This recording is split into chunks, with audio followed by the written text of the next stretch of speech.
ఓం నమ శివాయ. స్వాగతం వైజాగ్ ఎస్ట్రో మన యూట్యూబ్ ఛానల్కి. ఈ వీడియో ఛానల్ ద్వారా మనం పరాశర హోరా గ్రంథం తాలూకా బేసిక్ సిద్ధాంతాలు తీసుకుని మనం ఎస్ట్రాలజీ తాలూకా విభిన్న టాపిక్స్ మీద డిస్కస్ చేస్తూ ఉంటాం. దయచేసి నా ఛానల్ని మీరు సబ్స్క్రైబ్ చేయండి. ఈ వీడియోస్ నేను ట్రూ వేదిక్ ఎస్ట్రాలజీ అంటే పరాశర హోరా గ్రంథం మీదే ఆధారపడి ఉంటాయి. మీరు ఒకవేళ కానీ బేసిక్ ఎస్ట్రాలజీ నేర్చుకుందనుకుంటే నేను 100 వీడియోస్ తరపు ఒక సిరీస్ తయారు చేశాను. కింద డిస్క్రిప్షన్లో లింక్ ఇచ్చాను. మీరు ఆ వీడియోస్ అన్నీ చూడవచ్చు అన్నమాట.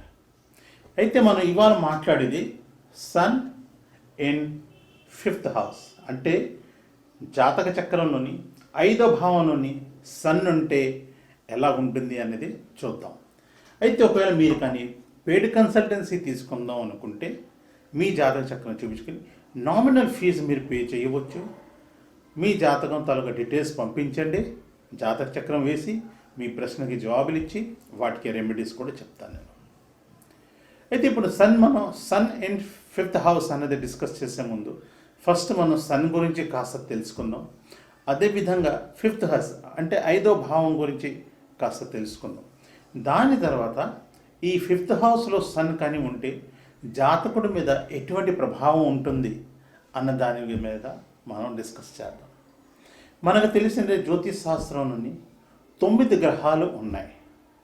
సూర్యుడు, చంద్రుడు, కుజుడు, బుధుడు, గురువు, శుక్రు, శని, రాహు, కేతు. అయితే ఈ 9 గ్రహాలని సూర్యుడు అన్నిటికంటే పవర్ఫుల్ గ్రహం. అదేవిధంగా గ్రహాలు పురుష గ్రహాలు, స్త్రీ గ్రహాలు కూడా ఉన్నాయి. స్త్రీ గ్రహాలు అంటే స్త్రీలు కాదు, వాటి బుద్ధులు స్త్రీల తాలూకా బుద్ధులు ఉంటాయి అన్నమాట. స్త్రీయోచిత అంటాం అన్నమాట. సో అలా కానీ చూస్తే ఈ సన్ ఏంటి అంటే తను ఒక మేల్ ప్లానెట్ ప్లస్ తత్వాల ప్రకారం చూస్తే అగ్నితత్వానికి సంబంధించిన ప్లానెట్. సూర్యుడు మేషరాశిలోని, కర్కాటక రాశిలోని, సింహరాశిలోని, ధనస్సు రాశిలోని చాలా పవర్ఫుల్గా ఉంటాడు. అదేవిధంగా లగ్నము 10th హౌస్లో కూడా చాలా పవర్ఫుల్గా ఉంటాడు. సూర్యుడు కానీ జాతక చక్రంలోని వీక్ అయిపోయాడు అనుకోండి, జాతకుడికి జీవితం అంతా ఏదో ఒక హెల్త్ ఇష్యూ ఉంటూనే ఉంటుంది అని మనం ఈజీగా చెప్పవచ్చు. అయితే మనం ఎలాగైతే రిలేషన్షిప్స్ మన సొసైటీలో పెట్టుకుంటామో అదేవిధంగా ప్లానెట్స్ కూడా వాటికి రిలేషన్షిప్స్ ఉంటాయి.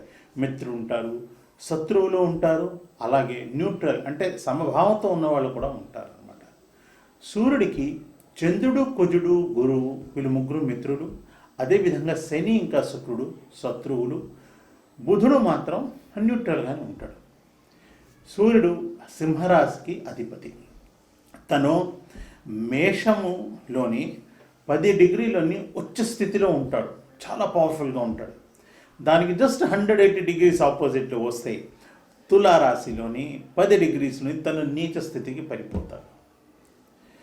ఒక జాతకుడు తాలూకా ఓవరాల్ ఆరోగ్యం ఎలా ఉంటుంది అని మనం తెలుసుకోవాలి అంటే మాత్రం మన జాతకంలోని సూర్యుడిని చూడవలసిందే. అదేవిధంగా సూర్యుడు మన శరీరంలోని బోన్స్ని రిప్రజెంట్ చేస్తాడు, ఎముకల్ని రిప్రజెంట్ చేస్తాడు అన్నమాట.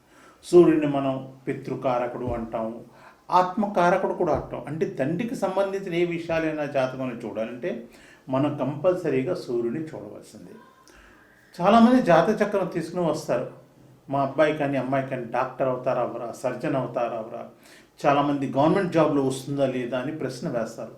వాటన్నిటికీ ఒకటే సమాధానం, సూర్యుడిని చూస్తేనే, రవిని చూస్తేనే మనకు తెలుస్తుంది police jobs, defence jobs, government jobs వస్తాయి రావా, డాక్టర్స్, సర్జన్స్ అవుతారా అవరా అనేసి. అయితే నేను ఒకవేళ మనం ఈ మెడికల్ అస్ట్రాలజీ కానీ చూస్తే మెడికల్ అస్ట్రాలజీలో సన్ హార్ట్ను, అదేవిధంగా బోన్స్ని, దాంతో మైగ్రెయిన్, జాండీస్, లెపర్సీ, స్కిన్ తాలూకు డిజీజెస్లు, ఫుడ్ పాయిజనింగు, దాంతో ఐసెట్స్ వీటన్నిటినీ తను రిప్రజెంట్ చేస్తాడు. ఇవాళ రేపు రోజుల్లో మెడికల్ అస్ట్రాలజీ కూడా చాలా అవసరం అయిపోయింది సొసైటీలో. అందుకు నేను 9 వీడియోస్ తలకు ఒక సిరీస్ మెడికల్ అస్ట్రాలజీ చాలా త్వరగా తీసుకుని వస్తున్నాను. ఆ 9 వీడియోస్ మీరు చూసారంటే ఏ ప్లానెట్ వల్ల జాతకుడికి ఎటువంటి ప్రాబ్లమ్స్ రావచ్చు, దానికి వైదిక్ రెమెడీస్ ఏంటి అంటే వేదాల్లో మెన్షన్ చేసిన రెమెడీస్ ఏంటి, పరాశర హోరా శాస్త్రం చెప్పిన రెమెడీస్ ఏమిటి అనేది కూడా డిస్కస్ చేస్తాను. సో ఇటువంటి ఇన్ఫర్మేటివ్ వీడియోస్ అస్ట్రాలజీలో చూడాలంటే నా ఛానల్ మీకు తప్పకుండా సబ్స్క్రైబ్ చేయండి. సబ్స్క్రైబ్ చేసిన తర్వాత మీరు బెల్ ఐకాన్ కూడా ప్రెస్ చేయండి. నేను కొత్త వీడియో వేసినప్పుడు మీకు నోటిఫికేషన్ వస్తుంది. అయితే మనం ఇప్పుడు మాట్లాడుతుంది 5th హౌస్ అనమాట. ఎందుకంటే son in 5th house. So 5th హౌస్ని మనం త్రికోణ స్థానం అంటాం. ఎందుకంటే 1, 5, 9 ఈ మూడుని త్రికోణం అంటాం. అందులో 1 కంటే పవర్ఫుల్ 5, 5 కంటే పవర్ఫుల్ 9 అనమాట. అయితే ఈ 5th హౌస్ని మనం పూర్వ పుణ్యస్థానం కూడా అంటాం. అంటే కిందటి జన్మలో మనం చేసిన పుణ్యం ఏమిటి అన్నది జాతక చక్రంలో మనం 5th హౌస్ని చూస్తే తెలుసుకోవచ్చు. అదేవిధంగా సంతానం గురించి చూడాలన్నా, మన లైఫ్లో మనం ఎటువంటి పొజిషన్లో ఉంటామన్నా చూడాలన్నా మనం చూడవచ్చు. రెండోది ఇది 9th హౌస్ తలక 9th హౌస్ కాబట్టి తండ్రి ఎటువంటి పనులు చేస్తాడు అంటే డీడ్స్ ఆఫ్ ఫాదర్ కూడా మనం చూడవచ్చు. అదేవిధంగా ఈ 5th హౌస్ నుంచి మనం ఏంటంటే మోరల్స్ అంటే ఆ మనిషి తాలూకా చరిత్ర ఎలా ఉంటుంది, తను ఎలా ఆలోచిస్తారు, ఎటువంటి పనులు చేస్తారు, తనకి దైవభక్తి ఉంటుందా ఉండదా, ధర్మం మీద తనకి అంటే తను ఏ మతం అయితే కొలుస్తున్నాడు ఆ మతం మీద తనకి విశ్వాసం ఉందా లేదా, ఇవన్నీ చూస్తాం అన్నమాట. అదేవిధంగా love affairs, relationship with opposite sex, అది కూడా మనం 5th హౌస్ నుంచే చూస్తాం.